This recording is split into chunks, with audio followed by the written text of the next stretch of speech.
Welcome back to our channel Krithika energy essence.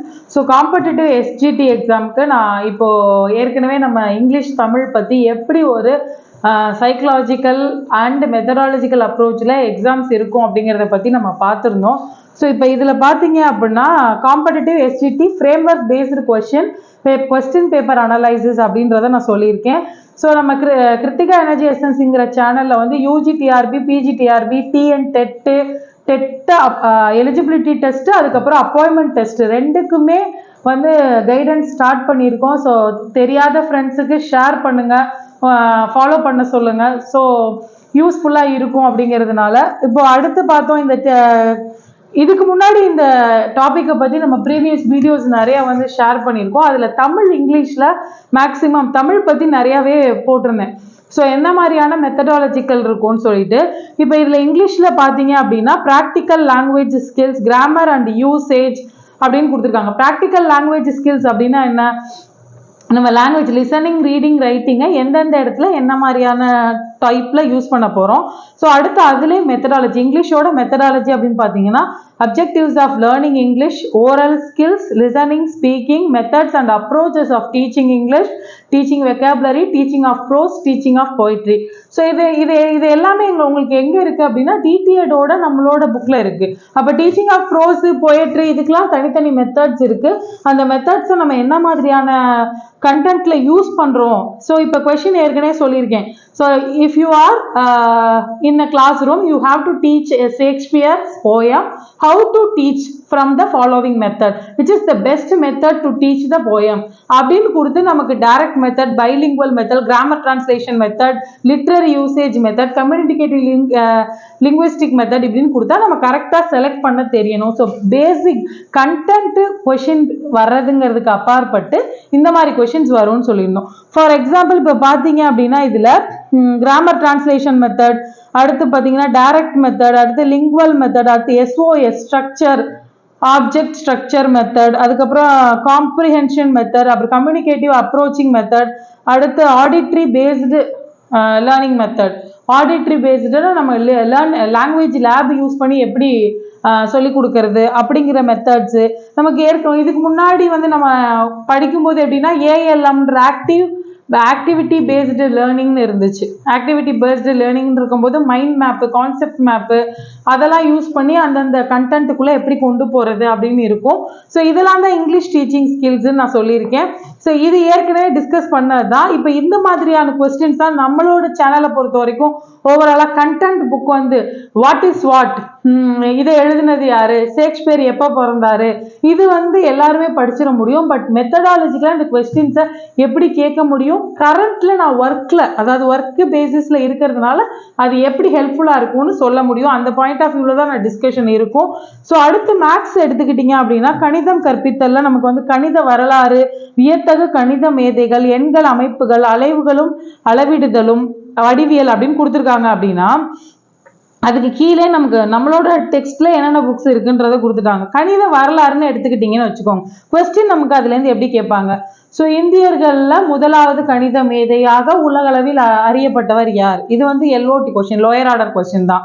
அடுத்து பார்த்தீங்கன்னா higher order கொஸ்டின்ஸ்ல எப்படி கேட்பாங்க அப்படின்னு எடுத்துக்கிட்டிங்கன்னா ஸோ பாஸ்கரா என்ன டிரைவ் பண்ணாரு, அது எப்படி நம்மளோட எவ்ரிடே லைஃப்ல யூஸ்ஃபுல்லாக இருந்துச்சு, அப்படி எவ்ரிடே லைஃப்ல பாஸ்கராவோட அந்த டெரிவேஷனை எப்படி யூஸ் பண்ணுவீங்க, ஜீரோவை கண்டுபிடிச்சது யாருன்றது லோயர் ஆர்டர் கொஸ்டின், ஜீரோவோட பயன்பாட்டுக்கு முன்னாடி எப்படியெல்லாம் நம்பர்ஸ் யூஸ் பண்ணாங்க அப்படிங்கிறது உங்களுக்கு ஹையர் ஆர்டர் கொஸ்டின்ஸ். அப்போ அதுக்கான ஆப்ஷனோட சேர்த்து நீங்கள் கரெக்டான விஷயத்த வந்து சொல்ற மாதிரி இருக்கும். ஸோ இதுதான் கணிதம் கற்பித்தல. நீங்கள் அளவைகளும் அளவிடுதலும் அப்படின்னா அன்றாட வாழ்வில் அளவைகள், மெட்ரிக் அளவைகள் அப்படிங்கும்போது இதுலேருந்து இப்போ கன்வர்ஷன் அப்படின்னு சொல்றாங்க அப்படின்னா அந்த கன்வர்ஷனை பசங்களுக்கு என்ன மாதிரி மெத்தட் யூஸ் பண்ணி கற்பித்தால், டீச் பண்ணா அது எஃபெக்டிவா இருக்கும் அப்படிங்கிறது தான் இதோட கொஸ்டினா இருக்குமே தவிர இதோட அளவீடு என்ன அப்படின்ற கொஸ்டின் கண்டிப்பா ஒரு டீச்சருக்கு கொஸ்டின் வராது. ஸோ மேக்சிமம் நான் நிறைய வீடியோஸ் பார்த்தேன். நான் யாரையும் பிளேம் பண்றதுக்காக இது சொல்லலை. ஸோ நிறைய வீடியோஸ்ல வந்து அந்த கண்டென்ட் பேஸ்டு நிறைய பேர் தயாராகிருக்கீங்க.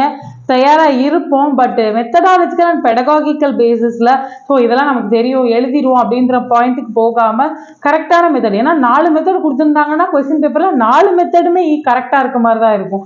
அப்போ பர்டிகுலரிட்டி அப்படிங்கிறது நமக்கு வந்து தெரியணும்னா அந்த ஒவ்வொரு மெத்தடோட யூனிக்னஸ் என்ன, மெரிட் என்ன, டிமெரிட் என்ன அப்படிங்கிறது நமக்கு கண்டிப்பாக தெரிஞ்சிருக்கணும். ஸோ இந்த மெத்தடாலஜிக்கெலாம் கரெக்டாக பேஸ் பண்ண நமக்கு கற்றுருக்கணும். இதுக்கு அடுத்து பார்த்தீங்கன்னா சயின்ஸ் டீச்சிங். இதில் வந்து நமக்கு இதிலே வந்து ப்ராப்ளம் சால்விங் இதெல்லாம் கொடுத்துருக்காங்க. ப்ராப்ளம் சால்விங் டெக்னிக்ஸ், தீர்வாய்வு முறை, அதுக்கப்புறம் நம்ம அல்ஜிப்ராவை எப்படி டீச் பண்ணுறது, இந்த மாதிரிலாம் மேக்ஸில் வந்து நமக்கு இருக்கும். உங்களுக்கு டீட்டெயில்ட் புக்கை ஃபாலோ பண்ணுறவங்களுக்கு நல்லாவே தெரியும். அடுத்து பார்த்தீங்க அப்படின்னா சயின்ஸுக்கு போகிறதுக்கு முன்னாடி இப்போ இதிலே வந்து 1 to 5th அனைத்து பாடப்பகுதிகள். ஸோ 6th-லேருந்து 8th அப்படின்னா 2, 4, 6 அப்படின்னா number system, maximum number system வரும். ஜாமெட்ரி, கண்டிப்பாக ஜாமெட்ரி, கிராஃப் இதை பற்றி கண்டிப்பாக சொல்லியிருப்பாங்க. ஸோ இது எல்லாத்தோடையும் மெத்தட்ஸ் வேணும், நமக்கு டீச் பண்ணுறதுக்கான மெத்தட்ஸ் கண்டிப்பாக தெரிஞ்சிருக்கணும். ஸோ அடுத்து நம்ம பார்த்தோம் அப்படின்னா இண்டக்டிவ் மெத்தட், சயின்ஸ்னு அடுத்தது மேக்ஸுக்கு அடுத்து நம்ம சயின்ஸ் எடுத்தோம்னா so teaching of science, scientific methods, learning by doing, ஒப்படைவு, அசைன்மெண்ட்ஸ் கொடுக்கறது, அடுத்து வந்து ஏபிஎல் அப்ரோச் பற்றி கொடுத்துருக்காங்க. ஸோ இதுக்கு கீழே நமக்கு வந்து உணவு, human body, food, plants and animals, air, water, clothing, இதெல்லாம் வந்து பேசிக் டாபிக் கொடுத்துருக்காங்க. ஸோ இந்த டாபிக்ல 1 to 10th என்னென்னலாம் கண்டென்ட் பேஸ்டு கொஸ்டின் இருக்கு, அதை எதெல்லாம் நம்ம மெத்தடாலஜிக்கலாக கன்வெர்ட் பண்ணலாம் அப்படிங்கிற பாயிண்ட் ஆஃப் வியூவில் நீங்கள் கண்டென்ட் புக் படித்தாலுமே கொஸ்டின்ஸை அப்படி அப்ரோச் பண்ணுங்க. ஏன்னா 30 questions ஃபார் ஈச் சப்ஜெக்ட் அப்படின்னு நம்ம சொல்லியிருக்கோம். அப்படின்னா 30ல் மேக்ஸிமம் 15 கண்டென்ட், 15 மெத்தடாலஜிக்கல் அண்ட் பெடகாகிக்கல் தான் வரும். ஸோ அதனால அந்த பாயிண்ட்ல தான் இப்போ சிடெட்ல கொஸ்டின் பேப்பர் வந்து எடுத்துக்கிட்டீங்க அப்படின்னா எலிஜிபிலிட்டி டெஸ்ட்டுக்கே உங்களுக்கு பெடகாகிக்கல் கொஸ்டின்ஸ் தான் அதிகமாக இருக்குமே தவிர இந்த கொஸ்டின்ஸ் அதிகமாக இருக்கு. ஸோ இதில் நம்ம கொடுத்துருக்க மாதிரி அறிவியல் கற்பித்தல், அறிவியல் முறை, செய்து கற்றல், ஒப்படைவு, செமினார் மெத்தட், ஏபிஎல், ஏஎல்எம், இதை வந்து இப்போ ஃபுட், ஹியூமன் பாடி, பிளான்ட்ஸு, ஏர், வாட்டர், இந்த பேசிஸில் இதில் வந்து 1 to 10th என்ன மாதிரியெல்லாம் தலைப்பு இருக்குங்கிறதுல தான் வரும். அடுத்து பார்த்தீங்கன்னா சோஷியல் சயின்ஸில் எடுத்துக்கிட்டிங்கன்னா ஹிஸ்ட்ரியோட எஃபெக்ட் என்ன, அடுத்து கான்ஸ்டியூஷன், நம்ம மத்திய மாநில உள்ளாட்சி அமைப்புகள், அடுத்து ஜியாகிரபி கொடுத்துருக்காங்க. இதுல கற்பித்தல் முறைகள்ல நமக்கு செயல் திட்டம் தான் மெயினா இருக்கு. கருத்தரங்கம், களப்பயணம், செயல்வழிகட்டம், ஏஎல்எம், ஏபிஎல், ஏஎல்எம் மெத்தட்ல சோசியல் சயின்ஸே எப்படி காது. இப்ப நமக்கு வந்து 1 to 5க்கு எண்ணும் எழுத்தும் இருக்கு. 9th 10th 1 to 8க்கு என்னென்ன மெத்தடாலஜி எல்லாம் ஃபாலோ பண்றாங்கிறத பேஸ் பண்ணி தான் இந்த ஹிஸ்டரி, அதுக்கப்புறம் கான்ஸ்டியூஷன், இதுல இருந்து நமக்கு கொஸ்டின்ஸ் வரும். ஸோ இப்போ இந்த சமூக அறிவியல் கற்பித்தல்ல நமக்கு இது வந்து நம்ம டிஸ்கஸ் பண்ணியிருக்கிறது எல்லாமே பார்த்தீங்கன்னா ஃபர்ஸ்ட் இயரில் என்னென்ன கொஷின்ஸ் இருக்குது. இதே வந்து செகண்ட் இயர் அடுத்த வீடியோவில் நான் வந்து டிஸ்கஸ் பண்ணுறேன். ஏன் இந்த புக்கு ரொம்ப இம்பார்ட்டன்ட்னா இதுதான் டீச்சிங் மெத்தடாலஜி. நம்ம வந்து கண்டென்ட் பேஸ்டு நம்மளோட அறிவை சோதிக்கிறதுக்காக இந்த எக்ஸாம் இல்லை. டெஃபினட்டாக நிறைய இந்த எஸ்ஜிடி அப்பாயின்மெண்ட் எக்ஸாமுக்கு நான் நிறைய சொல்லும்போது இந்த வார்த்தை அதிகமாக யூஸ் பண்ணுவேன். என்னன்னு கேட்டிங்கன்னா நம்மளோட நாலேஜை வந்து இது சோதிக்கிறது கிடையாது, நம்மளோட டீச்சிங் எபிலிட்டி, எந்த சுச்சுவேஷனில் என்ன மாதிரியான ஸ்டூடெண்ட்ஸுக்கு என்ன மாதிரி மெத்தடாலஜி பயன்படுத்தினா எஃபெக்டிவ் லேர்னிங் அவுட்கம் வரும் அப்படிங்கிறதுக்கான கொஸ்டினாராக தான் நம்ம ஃபேஸ் பண்ணுற மாதிரி இருக்கும். இப்போ இன்க்ளூசிவ் எஜுகேஷன், மாற்றுத்திறனாளி குழந்தைகளை எப்படி இன்க்ளூட் பண்ணுவீங்க, பியர் குரூப்ஸை எப்படி யூட்டிலைஸ் பண்ணிக்குவீங்க, அதுக்கப்புறம் பார்த்தீங்கன்னா எல்ஓடி, ஹெச்ஓடி, எம்ஓடி, இந்த மாதிரியான கொஷின்ஸ் எல்லாம் எப்படி வந்து நம்ம டிஃப்ரென்ஷியேட் பண்ணி ஒவ்வொரு சப்ஜெக்ட்டுக்குமே எப்படி கொடுப்பீங்க. ஸோ ஃபுல்லாகவே ஆக்டிவிட்டி பேஸ்டு, எண்ணம் எழுத்தும், ரீடிங் ரைட்டிங்கை எப்படி வந்து நம்ம டிஃப்ரென்ஷியேட் பண்ணி பார்க்கலாம். பசங்க கிட்ட டிஃப்ரென்ஷியேஷன் ஆஃப் ஸ்கில்ஸ் இருக்கிற பசங்க கிட்ட என்ன மாதிரி இருக்கலாம். இப்போ பார்த்தீங்கன்னா அரும்புகள், மொட்டுகள் அப்படின்றாங்க. இப்போ என்ன அரும்புகள்லாம் இன்னும் இது பண்ணலை, மொட்டுகள் அடுத்து ஒரு நேம் சொல்றாங்க, லேட் ப்ளூமர்ஸ், இவங்களுக்குலாம் நேம் சொல்லியிருக்காங்க.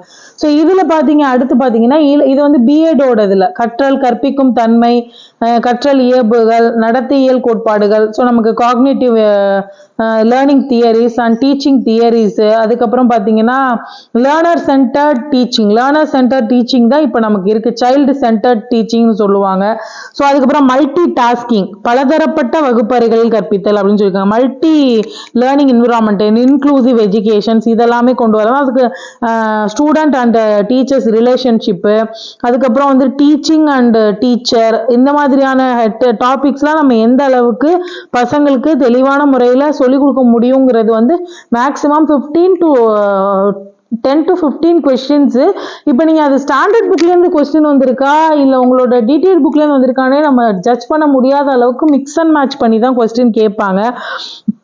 அப்போ வந்து நம்ம அறிவு கட்டமைப்பை உருவாக்கும் கோட்பாடு அப்படின்னா நம்ம பாவ்லவோடதை எதில் யூஸ் பண்ணுறோம், அடுத்து நம்ம ஃப்ராய்டோடதை யூஸ் பண்ணுறோன்றதெல்லாம் தான் முக்கியம். ஸோ இந்த வீடியோ உங்களுக்கு பிடிச்சிருந்துச்சுன்னா லைக் பண்ணுங்கள், ஷேர் பண்ணுங்கள். டிஎன் டெட் எலிஜிபிலிட்டி டெஸ்ட்டாக இருக்கட்டும், செகண்ட் கிரேட் டீச்சர்ஸ்க்கான அப்பாயின்மெண்ட் டெஸ்ட்டாக இருக்கட்டும், நிறைய வீடியோஸ் வந்து நெக்ஸ்ட் 6 மந்த்துமே ரெகுலராக வீடியோ போடுவோம். அப்டேட் பண்ணிக்கோங்க. தேங்க்யூ ஃப்ரெண்ட்ஸ், சப்ஸ்கிரைப் பண்ணிக்கோங்க.